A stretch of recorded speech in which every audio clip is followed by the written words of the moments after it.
नमस्कार, news capital express देख रहे हैं आप। भोपाल की मध्य विधानसभा सीट से ध्रुव नारायण सिंह के चुनाव को लेकर भाजपा महाराणा प्रताप मंडल के मंडल अध्यक्ष राजेंद्र सिंह ने इस सीट से चुनाव को लेकर उठ रहे सवालों पर कहा कि इस बार भाजपा ने जनता की मांग पर ध्यान देते हुए सही व्यक्ति को टिकट दिया, जिससे इस सीट पर भाजपा का कमल जरूर खिलेगा।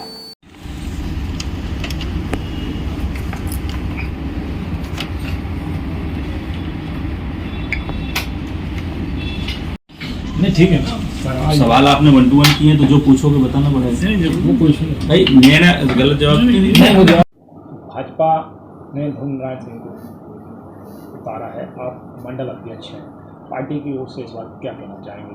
कैंडिडेट जो उतारा गया है कितना अच्छा है? देखिए, जनता और कार्यकर्ताओं की डिमांड थी, 2018 में भी थी और 2018 के बाद जब भारतीय जनता पार्टी ये सीट हार गई तो और डिमांड बढ़ गई, क्योंकि ये जो मूल सीट है 2008 में बनी और ध्रुव भैया पहला चुनाव यहाँ से लड़े, उन्होंने विकास की इस विधानसभा में गंगा बहाई और इस बात को जनता और कार्यकर्ता ने स्वीकार किया। किन्हीं कारणों से 2013 में उनको टिकट नहीं दिया गया, फिर भी भारतीय जनता पार्टी उनके द्वारा किए गए विकास कार्यों से जीती।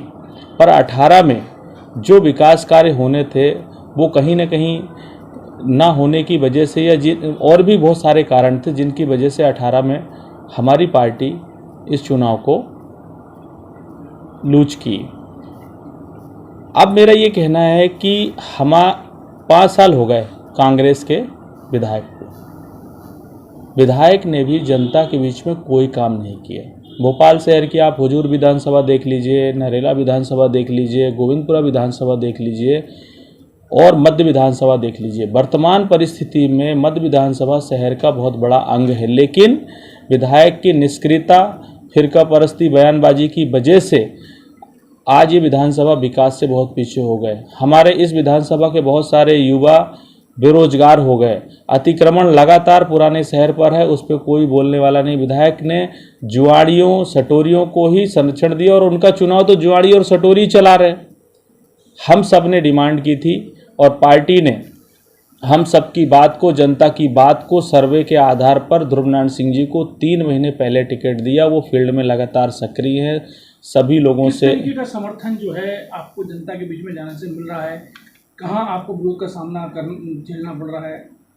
देखिए, विरोध का तो सवाल ही नहीं उठता, क्योंकि ये जनता का टिकट था। इतना उत्साह 2008 का चुनाव भी हमने देखा, 2013 का चुनाव भी देखा, 2018 का चुनाव भी देखा और 2023 के चुनाव में हम हैं।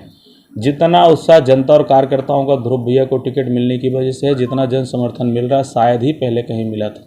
राजनीति में आरोप और प्रत्यारोप का दौर चलता रहता है नतीजा। कई आरोप ध्रुव नारायण सिंह जी पे भी लगे और आप लोग भी आर मसूद के जो वर्तमान विधायक उन पर भी आरोप लगा रहे हैं। क्या मानते हैं कि जो आरोप लगाए जाते हैं वास्तविकता में होते हैं या एक नैरेटिव बनाने की सोच होती है पार्टी? देखिए, आरोप आप खुद ही कह रहे हैं कि आरोप लगा रहे हैं। आरोप होना और प्रत्यक्ष प्रमाण होने में अंतर होता है। आरोप राजनीतिक जीवन में जब हम काम करते हैं, जो कुछ काम करेगा उसके ऊपर ही आरोप लगेंगे, पर उसके लिए हमारे देश की एजेंसियां हैं, जांच की एजेंसियां हैं और उसको क्लियर करती हैं कि इसमें सत्यता कितनी थी। एक बात। दूसरी बात, आपने बात की आरिफ मसूद की। आरिफ मसूद के ऊपर FIR रजिस्टर्ड हैं, हिस्ट्री सीटर है वो, और अभी जिला NSA की कार्रवाई होने वाली थी जब इन्होंने इकबाल मैदान में कार्यक्रम किया था। बहुत दिनों तक फरार थे। तो हमारे विधायक प्रत्याशी पे सिंगल एक मुकदमा नहीं है, एक मुकदमा। भाई, जो अपराधी होता है उसका खिलाफ पुलिस थाने में रिकॉर्ड होता है। हमारे नेताजी के खिलाफ कोई भी किसी भी थाने में आज दिनांक तक कोई अपराध पंजीबद्ध नहीं है। आप जनता के बीच जा रहे हैं, जो विकास नहीं हुए हैं, ऐसे में जनता ने किन किन विकास की आपसे मांग की है और जिसको आप पे प्रत्याशी अगर जीतते हैं वो करें? देखिए, पहले तो 2 तरीके का हमारा ये विधानसभा का स्वरूप है। एक है नया भोपाल, एक है पुराना भोपाल। नए भोपाल में रोड की प्रॉब्लम, अतिक्रमण की प्रॉब्लम और पानी की टंकी की प्रॉब्लम, जो मूलभूत सुविधाएं हैं। जैसे विधायक ने स्पोर्ट्स एक्टिविटी में कोई मेहनत नहीं की, किसी भी ग्राउंड को ठीक नहीं किया, खेल मैदान ठीक नहीं किए। पुराने शहर में अतिक्रमण को लेकर के प्रॉब्लम है, डेवलपमेंट जो होना चाहिए तो वो हुआ नहीं। जी, 2 बार 3 बार ये भाजपा के पास सीट रही मध्य विधानसभा, और वर्तमान में कांग्रेस के पास है। क्या वजह मानते हैं कि जो इसके पहले के जो विधायक थे वो क्यों हार गए? क्या काम उन्होंने भी नहीं किए थे इसलिए वो हार गए, या फिर ये पार्टी की एक जो विचार के खिलाफ में जो थे लोग खड़े हो गए थे? मैं आपको एक बात बता दूं और बहुत स्पष्टता से बोल रहा हूं, आज का कार्यकर्ता और जनता बहुत जागरूक है। यहाँ पर ध्रुव भैया 10 साल पहले विधायक थे, तो आज भी जनता उनको उनके नाम से नहीं जानती, उनके काम से जानती है और उनके काम को आज भी याद करती है। जब वो जनसंपर्क करते हैं तो उनको ये मौखिक याद है कि यहाँ पे मैंने ये किया था, यहाँ पे ये नहीं किया था। जो काम उन्होंने किए थे 10 साल पहले वो काम आज भी मौजूद है। वो वहाँ पे पब्लिक को बताते और पब्लिक कहती भैया ये काम आपने कराया था। कुछ काम तो उनको भूल जाते हैं, पब्लिक याद दिलाती थी भैया आपने ये कराया था। नो डाउट काम में कहीं कमी थी, तब हम 18 में हारे थे। पिछले 15 सालों से मध्य प्रदेश में भाजपा की सरकार है, क्या ऐसे काम बाकी रह गए हैं जो प्राथमिकता से? देखिए इस विधानसभा में मेट्रो भी आ गई है, बड़े फ्लाईओवर भी आ गया है। सरकार, आपने बहुत अच्छा सवाल किया। सरकार जो काम करती है, जैसे पार्षद का अपना काम है, विधायक का अपना काम है, सांसद का अपना काम है, सरकार का अपना काम है। सरकार ने इस विधानसभा में शायद पूरे इंडिया में रानी कमलापति स्टेशन बनाया। प्रधानमंत्री जी स्वयं यहाँ पर उसका उद्घाटन करने आए, लोकार्पण करने आए। मेट्रो का उद्घाटन हुआ। अभी ये ब्रिज बन रहा है जो पैरेलल ट्रैफिक को क्लियर करने की, ये सरकार के काम है जो बड़े काम है।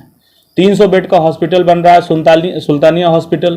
तो ये सरकार, जो सरकार बड़े लेवल पे करती है, हर विधानसभा में कुछ न कुछ करती है, सरकार ने ये बड़े काम किए। लेकिन जो विधायक का काम है, जिसके लिए विधायक निधि होती है, उस निधि को एक ही ठेकेदार को 5 साल में विधायक जी ने 10 करोड़ रुपए का ठेका एक ही ठेकेदार को दिया।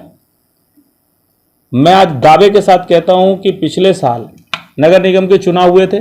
नगर निगम चुनाव में महापौर जी ने जितना बजट 1 साल के अंदर हमारी इस विधानसभा को दिया पार्षदों के माध्यम से, विधायक जी ने 5 साल में उतना काम नहीं किया।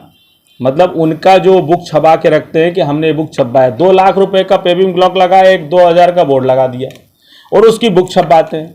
ये तो इनके किए गए काम हमारे